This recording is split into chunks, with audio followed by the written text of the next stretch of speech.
Nearly 2 years have gone by since that dreadful day. I never wished to speak of it again, but I now feel it is my duty to describe the events that led to it. A certain Colonel Moriarty, the brother of the infamous Professor James Moriarty, has been spreading rumors and lies about the character of my dear friend, Mr. Sherlock Holmes. Falsehoods I will not dignify by repeating here. I am the only person who knows the full truth of what transpired between Sherlock Holmes and Professor Moriarty, and it is time the world knew it as well. I still visited 221B Baker Street occasionally when Holmes required a companion for his investigations, though not as frequently as in years past. In that final year, Holmes spent more and more time in solitude. The mystery he was consumed with occupied nearly all his waking hours, but he refused to speak of it, not even to me. One day in early spring, I received a letter from France. My dear Watson, it read, I am currently engaged in France, working for the French government on a significant matter that will require many months to resolve. The weather is pleasant, but the cuisine leaves much to be desired. I trust all is well with your medical practice. I will write again soon. Sherlock Holmes. From the letter, it seemed clear I would not see my friend for some time. You can imagine my astonishment, then, when just a month later, he materialized at the window of my surgery. He looked gaunt, pale, and deeply troubled. He slipped in through a side door. I know what you're thinking, he said before I could utter a word. I look dreadful. I watched as Holmes moved methodically around the room, securing every window lock and drawing the blinds shut. Holmes, what is the matter? I demanded. Air guns, he replied curtly. Air guns. I believe you know me well enough by now, Watson. I am not a man prone to nervousness, but there is a vast difference between courage and foolishness. When someone is actively trying to assassinate me, I prefer not to offer them a clear shot through your windows. Do you have anything to drink? I handed him a glass of water as he double-checked the windows. My apologies for arriving so late. I won't stay long. I think it best I depart over the wall at the back, he said. Holmes, please explain what this is all about. He remained silent. I noticed his hand was bleeding and offered him a bandage. Holmes, this is no mere scuffle. Look at your knuckles. Are you alone here in the surgery? He asked, ignoring my concern. Yes, I am now. I have another doctor who assists me during the week. Perhaps he can manage while you're away. I need you to come with me on a journey to the continent, he announced. I'm not yet certain of the final destination. We can decide as we go. His behavior was deeply unsettling. Holmes never took holidays. He certainly never embarked on trips without a clear purpose. He must have seen the worry in my eyes. There is only one person I can entrust with this information, Watson, and that is you, he said, his voice low and serious. For the first time in my life, I have finally met my intellectual equal. His name is known to every criminal in London, yet if you ask any ordinary citizen on the street, they'll claim to have never heard of him. Professor Moriarty. The man is a Napoleon of crime, a genius, a criminal mastermind. Moriarty, a mastermind? He laughed without humor. You see, no one knows the real Moriarty, but I do. That man is responsible for half the unsolved crimes in this city. I could continue my work for the French government. It's a comfortable life, well paid, but I cannot rest until Moriarty is behind bars. Half the crimes in London? I repeated, stunned. But if you genuinely believe this, why haven't you involved Scotland Yard? Do you have proof? Crimes occur constantly. The perpetrator is sometimes caught, sometimes imprisoned. Then, money changes hands and they are freed. Sometimes, they vanish entirely. The crucial point is that the man orchestrating it all is never caught. No one must ever suspect him. But what does he do?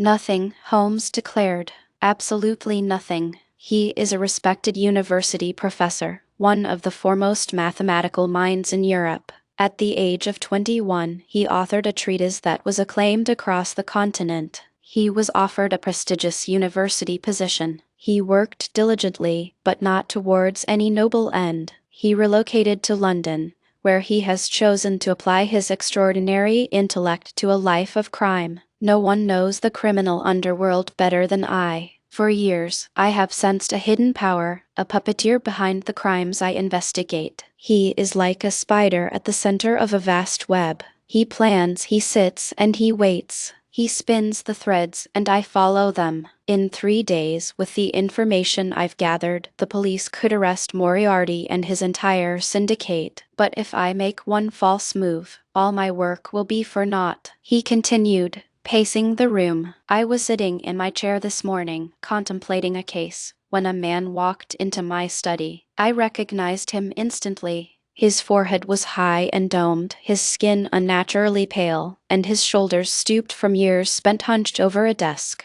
His eyes were so dark and recessed that I couldn't discern the slightest flicker of emotion in them. He observed me with a cold curiosity, his head swaying from side to side like a reptile. "You're not as clever as I believed," he said. "Don't you know it's unwise to keep a loaded firearm in your pocket?" I calmly removed the pistol from my pocket and placed it on the table, keeping my fingers near it. "You know who I am," he hissed softly. "If you have something to say, Professor Moriarty, I can spare about 5 minutes," I replied. "And what happened next?" I asked, completely captivated. Moriarty asked if I intended to proceed with my investigation. I told him he already knew the answer. "Then you know mine," he retorted, reaching into his pocket. I tensed my fingers on my pistol, but instead of a weapon, he produced a small notebook and began to read aloud. "On January 4th, you crossed my path in the street. On January 23rd, you interfered with my business. By mid-February, you were causing me significant problems. By the end of March, I was forced to alter my arrangements entirely. Now, a month later, I find you are attempting to strip me of my very freedom. We both know this cannot continue." "You are correct," I said. "It will not continue. Grant me 3 more days, and it will be over." "You are a fascinating adversary, Holmes. I confess, I don't know what I'd do without you. I would be quite bored." "You're smiling, but I am telling you the truth. This little game you are playing is far too dangerous." "I am not afraid of danger," I replied. "It is the nature of my profession." "This is not danger," he cried, his voice rising. "This is madness. There is an entire organization behind me. Do you truly believe you alone can stop it?" "There is only one possible conclusion to this, Holmes. We both know what it is." "I enjoy your company," I replied coolly, "but I have an important matter to attend to. I know your every move. If you are determined to destroy me, I will do the same to you," he threatened. "You are too kind if you believe I am capable of destroying you. But I will gladly accept my own destruction if, in doing so, I can rid the world of you, Moriarty." "Such a pity," he said as he turned to leave. "But you leave me no choice." Holmes paused, taking a deep breath. Moriarty is a man of his word, and he does not waste time. On my way here, I narrowly escaped death 3 times. First, a carriage with 2 horses charged at me at full speed.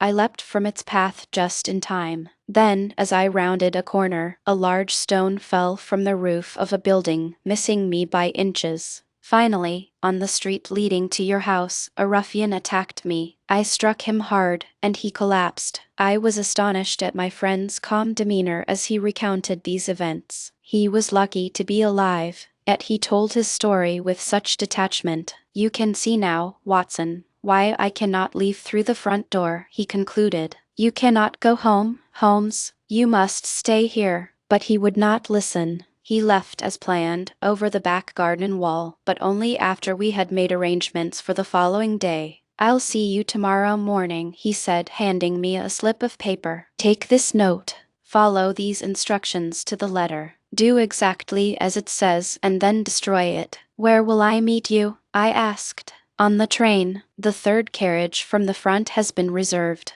The next day, I meticulously followed Holmes's instructions. I ignored the 1st and 2nd cabs that passed my door, hailing the 3rd. I gave the driver an address to deliver my luggage. I exited the cab 10 minutes away from the station and hurried around a corner where a private horse and carriage was waiting. The driver asked no questions, taking me directly to the station. I arrived just in time for the express train that connected with a ferry to France. I ran as fast as I could and saw a porter taking my luggage to a carriage with a reserved sign in the window. I boarded and found a man already inside, but it was not Holmes. It was a priest. I was confused. Holmes had said the carriage was reserved exclusively for us. I sat down and the train pulled away from the station. Where was Holmes? After the events of the previous night, I was gravely worried for my friend's safety. Then the priest spoke. "It is good manners to say good morning, Watson." In an instant, I realized it was Holmes, disguised as a clergyman, sitting before me. "We must be cautious. There's Moriarty now," he added. I peered out the window and saw a tall, imposing man running towards the train, shouting angrily at the guard.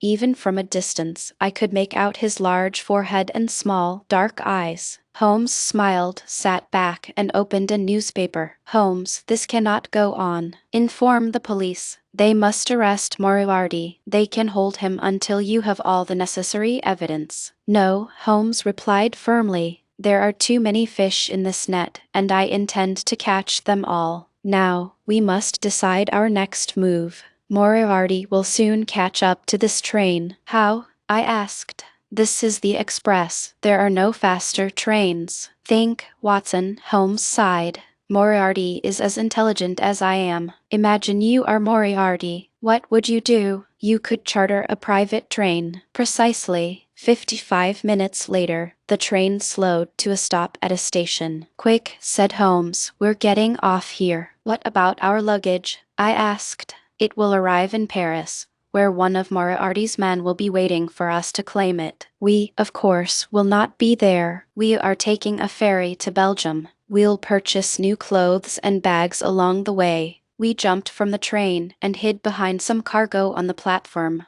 I watched as the express train departed, carrying our luggage away. At that very moment, another train roared past on an adjacent track at full speed. A man looked out of the window. We saw the face of Professor Moriarty. "We anticipated his plan," said Holmes. "We are fortunate he did not anticipate mine." On the third day of our European travels, Holmes sent a telegram to the police. Later that evening, he received a reply. "I knew it," he cried. "Have they caught Moriarty?" I asked eagerly. He shook his head grimly. "He has escaped. You should return to England, Watson. Moriarty will now focus all his efforts on finding me." "No," I said firmly. "I am coming with you." We argued the point for over an hour until Holmes, weary of the debate, finally agreed I could stay. Holmes decided our best course of action was to walk from France into Switzerland, aided by a local guide. One afternoon, after days of hiking, we stopped to rest on a beautiful patch of grass. Suddenly, I looked up and saw a huge boulder tumbling from the mountain peak directly towards us. I scrambled out of the way, pushing Holmes to safety beside me. I was surprised that our guide made no effort to help. He merely told us coldly that rocks often fell from the mountain and it was wise to be cautious.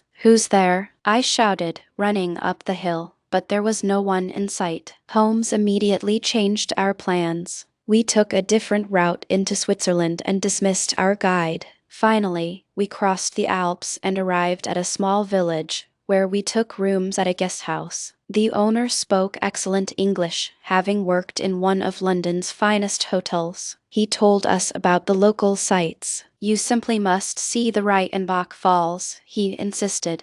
"They are a breathtaking sight this time of year. You should stay another night." We explained we had no plans to stay longer and intended to continue to the next village, Rosenlau, but Holmes agreed we should see the falls first, as they weren't far. After more than an hour's walk along a steep, narrow path, we heard the thunderous roar of the falls. The water from the mountain's melted snow plunged into the abyss below with a deafening sound. The path ended at the waterfall. The only way back was the way we had come. Mist rose from the black rocks at the bottom like steam from a cauldron. I shouted to Holmes, who was at the end of the path, and heard the echo of my own voice rise from the chasm. We rested on a rock near the falls, admiring the raw power of the view. Soon after, a young Swiss boy came running towards us with a note in his hand. "A doctor," he shouted to me, handing me the note. It was written in English. "A young English woman is very ill. We believe she is dying, but she speaks no German. We need an English doctor to come quickly before it is too late." Holmes agreed he would continue to Rosenlaui with the Swiss boy as his guide, and I would find another guide and meet him later. I hurried back down the path as quickly as I could to attend to the poor woman. "Where is the patient?" I asked the guest house owner. "I hope she is not worse." "What do you mean?" he asked, confused. I handed him the note, written on hotel stationery. "Didn't you write this?" "No," he said. "This is very strange. Can you recall anyone asking you for paper?" "Not long before you left. A well-educated Englishman was here." I didn't wait to hear the rest. I already knew. As I had been coming down the path, I remembered seeing a tall, thin man on the other side of the hill walking up towards the falls. I ran back up the path, but the ascent took much longer than the descent. When I arrived, Holmes was gone. My worst fear was realized. There was no sick English lady. It was all a ruse to separate me from Holmes. I tried to think as Holmes would. It didn't take long to piece together what had happened. The sight of Holmes's walking stick, propped against a nearby rock, told me his journey had ended here, at the edge of the path by the waterfall. There were no footprints leading back. I could see the torn roots of plants and, finally, the scratch mark of a long fingernail in the earth at the very edge of the precipice. I looked over into the black, churning water below and shouted as loudly as I could, "Holmes! Sherlock Holmes! Sherlock Holmes!" came the mocking echo of my own voice. I shouted again, but it was futile. In that cauldron lay one of the world's most dangerous criminals, and my heart sank as I knew my friend, one of the world's greatest detectives, was with him. Then, on the rock next to the walking stick, I saw a small, silver case. I picked it up. Inside was a note.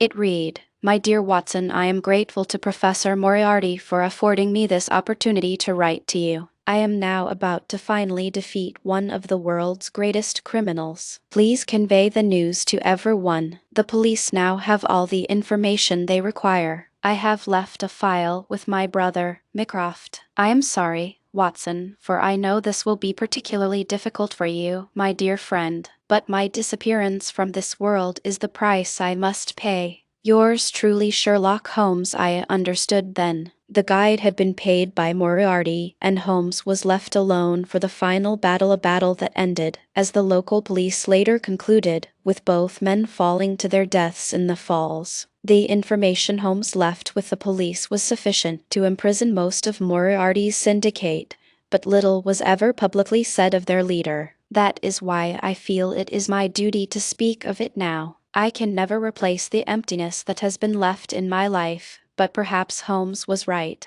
His disappearance was the price only a brilliant detective could pay. Sherlock Holmes was and always will be the best and wisest man I have ever known.